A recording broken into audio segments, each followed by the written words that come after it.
अस्सलाम वालेकुम स्टूडेंट्स। आज हम बात करने जा रहे हैं वेरिएबल सी के वेरिएबल सी लैंग्वेज के अंदर क्या होते हैं। मेरा नाम है मोहम्मद उस्मान और आप देख रहे हैं उस्मान एडटेक। चलिए अभी स्टार्ट करते हैं। सबसे पहले वेरिएबल्स होते क्या है हमें पता होना चाहिए।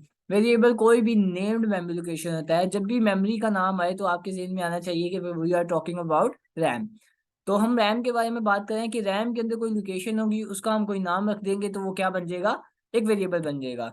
वेरिएबल किस लिए इस्तेमाल करते हैं, ताकि हम किसी भी डाटा को स्टोर कर सकें फॉर द टेम्परेरी यूज। हमें पता है रैम एक टेम्परेरी मेमोरी होती है और हम जब तक हमारा कोई सॉफ्टवेयर चल रहा होता है तब तक हम उसके अंदर क्या करते हैं, डाटा को स्टोर रखते हैं। तो वो जो डाटा हमने स्टोर करना है वो कोई भी इनपुट हो सकती है, आउटपुट हो सकती है, या किसी भी एक्सप्रेशन का कोई रिजल्ट हो सकता है जो हम किसी वेरिएबल के अंदर स्टोर करवाएंगे, यानी किसी मेमोरी लोकेशन रैम की किसी लोकेशन में स्टोर करवाएंगे और उसका कोई ना कोई नाम रख देंगे और वो हमारे पास एक वेरिएबल बन जाएगा।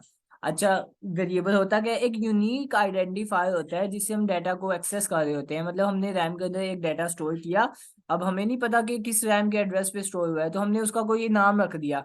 वो नाम क्या होगा, यूनिक आइडेंटिफायर होगा, वो यूनिक होगा जिससे हम वेरिएबल के अंदर से डाटा निकाल रहे होंगे या भेज रहे होंगे। ठीक है। हर वेरिएबल की अपनी एक डाटा टाइप होती है। मतलब हमने जिस वेरिएबल के अंदर कोई डाटा स्टोर करना है तो हमें उसका डाटा टाइप बताना पड़ेगा कि हमने किस तरह का डाटा वहां पे स्टोर करना है। ठीक है। अच्छा, वेरिएबल की जो वैल्यू है वो हम बाद में अपडेट भी कर सकते हैं। ठीक है। चलें भी, अब हम देखते हैं कि वेरिएबल्स स्टोर कैसे होते हैं एक रैम के अंदर। लेट्स से ये मेरे पास एक रैम है, इसके रैम के कोई ना कोई एड्रेसेस होते हैं, हर लोकेशन का कोई ना कोई एड्रेस होता है जो हमारे पास हेक्साडेसिमल में होते हैं।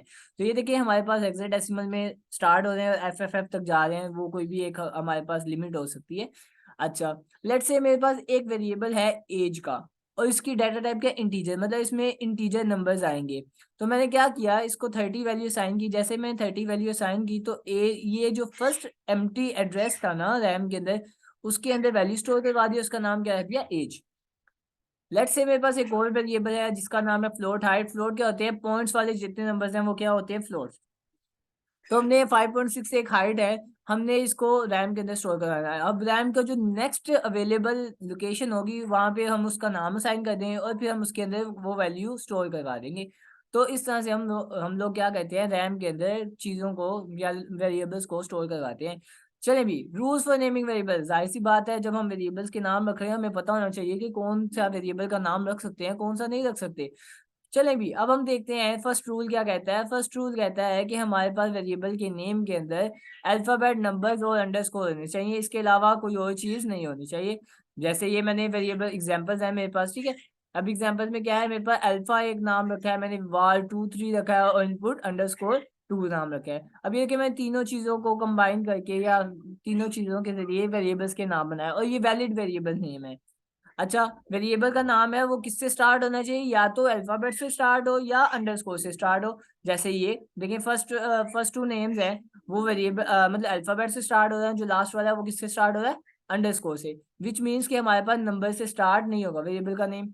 तो क्या है, special character are not allowed. जो स्पेशल कैरेक्टर होते हैं जैसे हमारे पास @, हो गया स्टार, हो गया परसेंटेज, प्लस माइनस, ये जितने भी स्पेशल कैरेक्टर्स होते हैं वेरिएबल के नेम के अंदर नहीं आएंगे। तो ये देखिए मैंने रेड करके इसके ऊपर क्रॉस मतलब लाइन लगाई हुई है, जिसका मतलब ये है कि इनको हम वेरिएबल का नाम नहीं बना सकते, they are invalid variable names. ठीक है। उसके बाद है रिजर्व वर्ड्स, वेरिएबल के नेम के लिए इस्तेमाल नहीं कर सके। हमें पता है कि रिजर्व वर्ड या की वर्ड्स क्या होते हैं, ऐसे वर्ड्स या अल्फाबेट नेम्स होते हैं जो ऑलरेडी सी लैंग्वेज के अंदर डिफाइन है। जैसे हमारे पास फॉर, वॉइड, इंट है, ये हमारे पास क्या है, कीवर्ड्स हैं, तो हम इसको वेरिएबल के नेम के अंदर यूज नहीं कर सकते। लेकिन हम इनमें थोड़ा बहुत चेंज कर दें तो फिर हम इनको वेरिएबल का नेम बना भी सकते हैं। ठीक है। अच्छा, हम एक ही नाम के दो वेरिएबल नहीं बना सकते, एक से ज्यादा वेरिएबल नहीं बना सकते। देखिए मैंने वाई माई वार पहले एक वेरिएबल बनाया जो कि वैलिड वेरिएबल नेम था। ठीक है। फिर मैं सेम प्रोग्राम के अंदर दोबारा से माई वार का वेरिएबल बना रहा हूँ तो वो क्या हो जाएगा, वो इनवैलिड हो जाएगा। तो विच मीन्स कि हम चाहे डिफरेंट डाटा टाइप्स भी हों तो हम सेम नेम से वेरिएबल नहीं बना सकते। ठीक है। उसके बाद आता है सी, एक केस सेंसिटिव लैंग्वेज होती है। केस सेंसिटिव का मतलब ये होता है कि जो अपर केस अल्फाबेट्स होते हैं और लोअर केस अल्फाबेट्स होते हैं वो डिफरेंट होते हैं। विच मीन्स देखें, यहाँ पे मैंने एज लिखा, 3 दफा एज लिखा, लेकिन क्या है, हर एज के अंदर मैंने अल्फाबेट का डिफरेंस रखा है जिससे पता चल रहा है कि ये डिफरेंट है। तो ये क्या है, चाहे ये वर्ड सेम है लेकिन क्या है, ये डिफरेंट वेरिएबल कंसीडर हो जाएंगे, ठीक है। लास्ट जो मेरे ख्याल से आई थिंक इस लास्ट केस पे spaces are not allowed, variable के नेम के अंदर हम कभी भी स्पेसिस नहीं लिखते, उसकी जगह हम क्या लिखते हैं, हम अंडरस्कोर लगा देते हैं स्पेस की जगह। So that was all. Thanks for watching, and please subscribe if you are new to my channel. Thank you very much, and Allah Hafiz till next video.